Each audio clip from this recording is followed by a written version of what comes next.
பொன்னியின் செல்வன் முதல் பாகம் புது வெள்ளம்.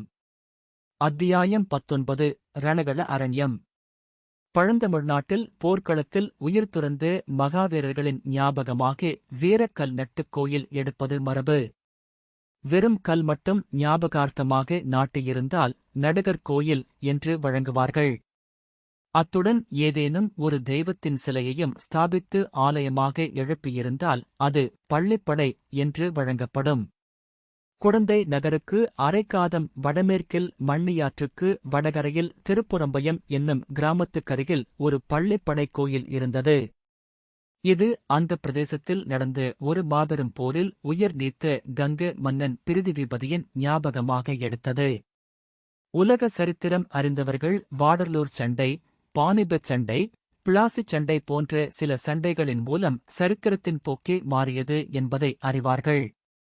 தமிழ்நாட்டை பொறுத்த வரையில் திருப்புறம்பயம் சண்டை அத்தகைய முக்கியம் வாய்ந்தது. நமது கதை நடந்த காலத்துக்கு சுமார் 100 ஆண்டு காலத்துக்கு முன்னால் அச்சண்டை நடந்தது. அதன் வரலாறு தமிழ் மக்கள் அனைவருக்கும் தெரிந்திருக்க வேண்டியது அவசியம். கரிகால் வளவன், பெருநற்கிள்ளி, இளஞ்சேட் சென்னி, தொடித்தோட் செம்பியன் முதலிய சோழகுல மன்னர்கள் சீரும் சிறப்புமாக சோழ நாட்டை ஆண்டிருந்த காலத்துக்குப் பிறகு ஏறக்குறைய 500-600 வருஷ காலம் சோழர் குலத்தின் கீர்த்தியை நீடித்த கிரகணம் பிடித்திருந்தது. தெற்கே பாண்டியர்களும் வடக்கே பல்லவர்களும் வலிமை மிக்கவர்களாகிச் சோழர்களை நெருக்கி வந்தார்கள். கடைசியாக சோழ குலத்தார் பாண்டியர்களின் தொல்லையை பொறுக்க முடியாமல் அவர்களுடைய நெடுங்கால தலைநகரமான உறையூரை விட்டு நகர வேண்டி வந்தது. அப்படி நகர்ந்தவர்கள் குடந்தைக்கு அருகில் இருந்த பழையாறை என்னும் நகருக்கு வந்து சேர்ந்தார்கள். ஆயினும் உறையூர் தங்கள் தலைநகரம் என்னும் உரிமையை விட்டுவிடவில்லை. கோழிவேந்தர் என்னும் பட்டத்தையும் விட்டுவிடவில்லை. பழையாறைச் சோழ மன்னர்களில் விஜயாலய சோழர் என்பவர் இணையில்லா வீரப்புகழ் பெற்றவர். இவர் பற்பல யுத்த களங்களில் முன்னணியில் நின்று போர் செய்து உடம்பில் 96 காயங்களை அடைந்தவர். எண்கொண்ட 90 மேலுமிரு 3 புண்கொண்ட வெற்றி புரவலன் என்றும் 90 தந்திருமேனியர் பூணாக 90 ஆறுன் சுமந்தோனும் என்றெல்லாம் பிற்கால ஆஸ்தான புலவர்களால் பாடப்பெற்றவர். இவருடைய மகன் ஆதித்த சோழன் தந்தைக்கு இணையான பெருவீரனாக விளங்கினான். இவனும் பல போர்களில் கலந்து கொண்டு புகழ் பெற்றான். விஜயாலய சோழர் முதுமை பிராயத்தை அடைந்து மகனுக்கு பட்டங்கட்டிவிட்டு ஓய்ந்திருந்தார். அச்சமயத்தில் பாண்டியர்களுக்கும் பல்லவர்களுக்கும் பகைமை முற்றி அடிக்கடி சண்டை நடந்து கொண்டிருந்தது. அந்த காலத்து பாண்டிய மன்னனுக்கு வரகுணவர்மன் என்று பெயர், பல்லவ அரசனுக்கு அபராஜிதவர்மன் என்று பெயர். இந்த 2 பேரரசர்களுக்குள் நடந்த சண்டைகள் பெரும்பாலும் சோழ நாட்டில் நடைபெற்றன. யானையும் மோதிச் சண்டையிடும்போது நடுவில் அகப்பட்டுக் கொள்ளும் சேவல் கோழியைப் போல் சோழ நாடு அவதிப்பட்டது. சோழ நாட்டு மக்கள் துன்புற்றார்கள். எனினும் இப்போர்களை விஜயாலய சோழர் தமக்கு சாதகமாக பயன்படுத்திக் கொண்டார். ஒவ்வொரு போரிலும் ஏதாவது ஒரு கட்சியில் தம்முடைய சிறிய படையுடன் போய்க் கலந்து கொண்டார். வெற்றி தோல்விகள் மாறி மாறி வந்தாலும் சோழ நாட்டில் போர்க்குணம் மிகுந்து வந்தது. காவேரி நதியிலிருந்து பல கிளை நதிகள் பிரிந்து சோழ நாட்டை வளப்படுத்துவதை யாவரும் அறிவார்கள். அக்கிளை நதிகள் யாவும் காவிரிக்கு தெற்கே பிரிகின்றன. கொள்ளிடத்திலிருந்து பிரிந்து காவிரிக்கும் கொள்ளிடத்துக்கும் நடுவில் பாயும் நதி ஒன்றே ஒன்றுதான். அதற்கு மண்ணியாறு என்று பெயர். இந்த மண்ணியாற்றின் வடகரையில் திருப்புறம்பயம் கிராமத்துக்கு அருகில் பாண்டியர்களுக்கும் பல்லவர்களுக்கும் இறுதியான பல பரீட்சை நடந்தது. இருதரப்பிலும் படைபலம் ஏறக்குறைய சமமாக இருந்தது. பல்லவ அபராஜிதவர்மனுக்கு துணையாக கங்க நாட்டு பிரிதிவிபதி வந்திருந்தான். ஆதித்த சோழனும் அபராஜிதவர்மனுடைய கட்சியில் சேர்ந்திருந்தான். பாண்டிய சைன்யத்துடனும் பல்லவ சைன்யத்துடனும் ஒப்பிட்டால் சோழ சைன்யம் மிகச் சிறியதாகவே இருந்தது. எனினும் இம்முறை பாண்டியன் வெற்றி பெற்றால் சோழ வம்சம் அடியோடு நாசமாக நேரும் என்று ஆதித்தன் அறிந்திருந்தான்.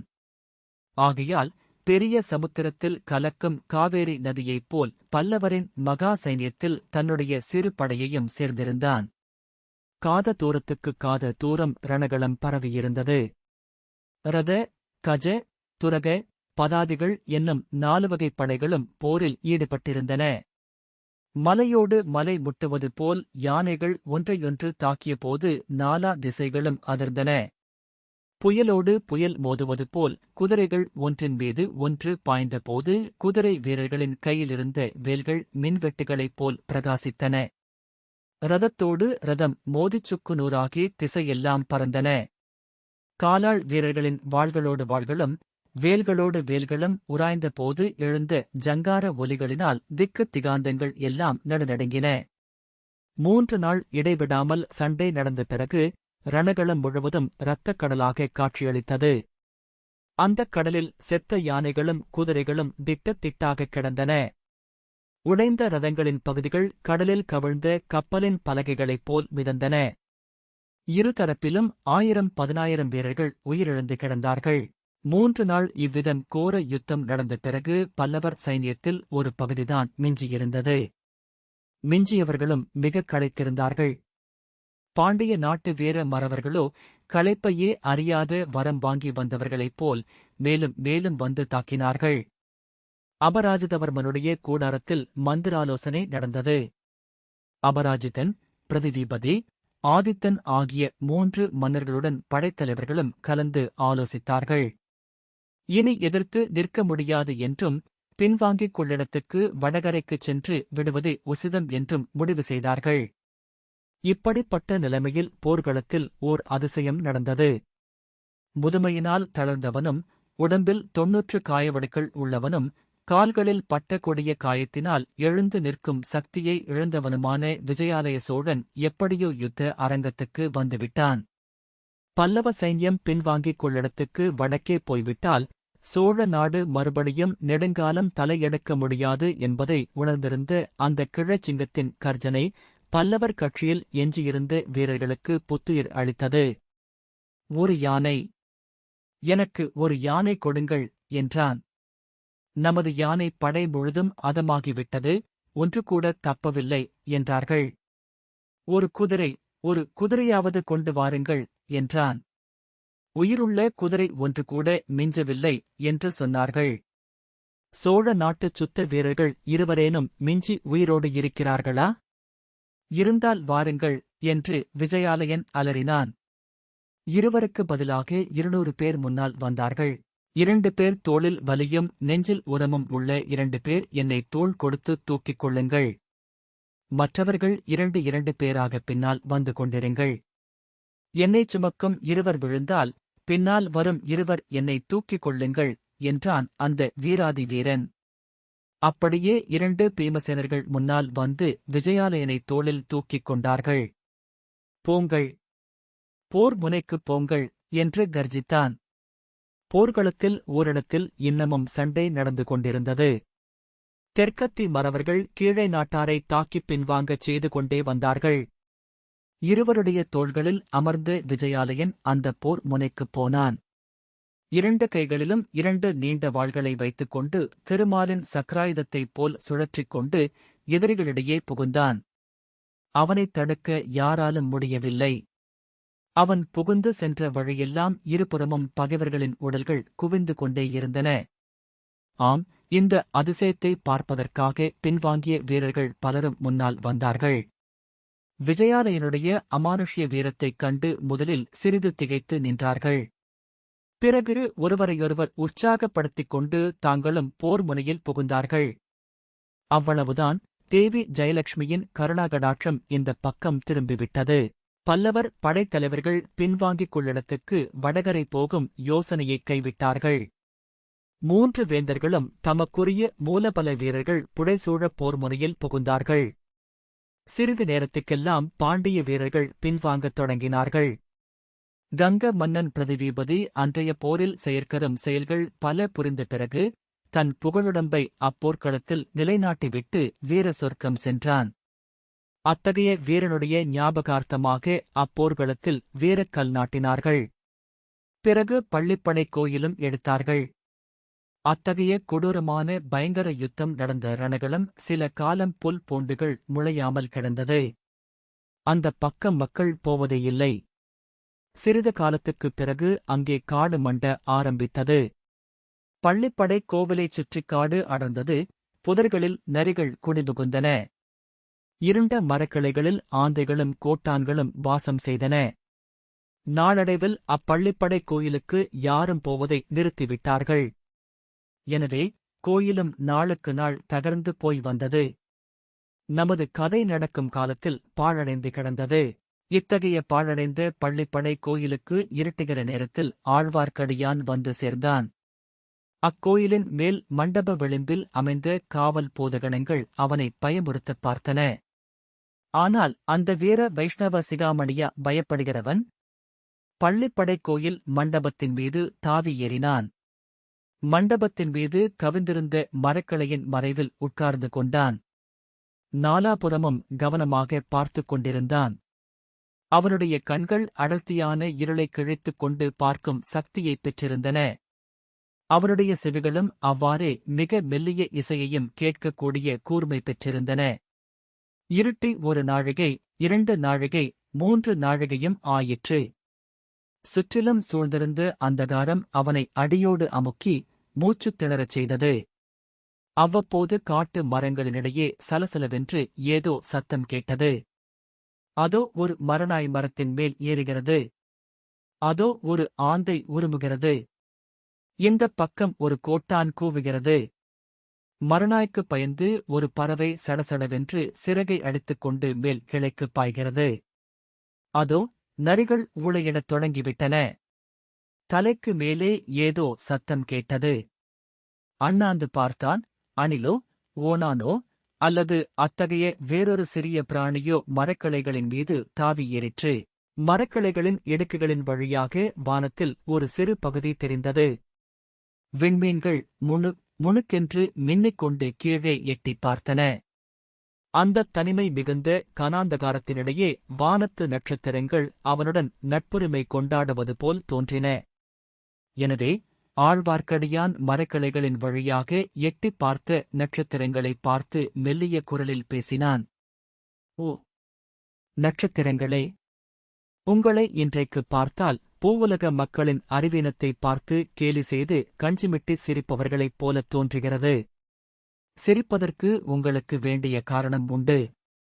100 வருஷத்துக்கு முன்னால் இதே இடத்தில் நடந்த பெரும் போரையும், போர் நடந்த பிறகு இங்கே வெகுநாள் வரை இரத்த வெள்ளம் பெருகிக் கிடந்ததையும் பார்த்திருக்கிறீர்கள். மனிதர்கள் எதற்காக இப்படி ஒருவரையொருவர் பகைக்க வேண்டும் என்று அதிசயிக்கிறீர்கள். எதற்காக இப்படி மனித இரத்தத்தை சிந்தி வெள்ளமாக ஓடச் செய்ய வேண்டும் என்றும் வியக்கிறீர்கள். இதற்குப் பெயர் வீரமாம். ஒரு மனிதன் இறந்து 100 வருஷம் ஆகியும் அவனிடம் பகைமை பாராட்டுகிறார்கள். இந்த பள்ளிப்படை பகைவனுடைய பள்ளிப்படையாம். பகைவன் பள்ளிப்படைக்கு அருகில் கூடி யோசிக்கப் போகிறார்களாம். செத்துப் போனவர்களின் பெயரால் உயிரோடிருப்பவர்களை இம்சிப்பதற்கு. வானத்து விண்மீன்களே, நீங்கள் ஏன் சிரிக்க மாட்டீர்கள்? நன்றாய்ச் சிரியுங்கள். கடவுளே, இங்கு வந்தது வீண்தானா? இன்றிரவெல்லாம் இப்படியே கழியப் போகிறதா? எதிர்பார்த்த ஆட்கள் இங்கே வரப்போவதில்லையா? என் காதில் விழுந்தது தவறா? நான் சரியாக கவனிக்கவில்லையா?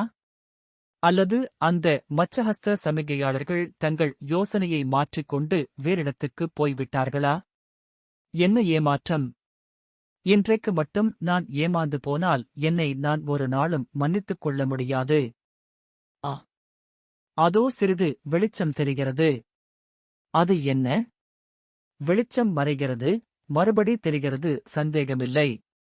அதோ சுளுந்து கொளுத்திப் பிடித்துக் கொண்டு யாரோ ஒருவன் வருகிறான். இல்லை, 2 பேர் வருகிறார்கள். காத்திருந்து வீண் போகவில்லை. வந்தவர்கள் இருவரும் பள்ளிப்படையைத் தாண்டிக் கொண்டு சிறிது அப்பால் போனார்கள்.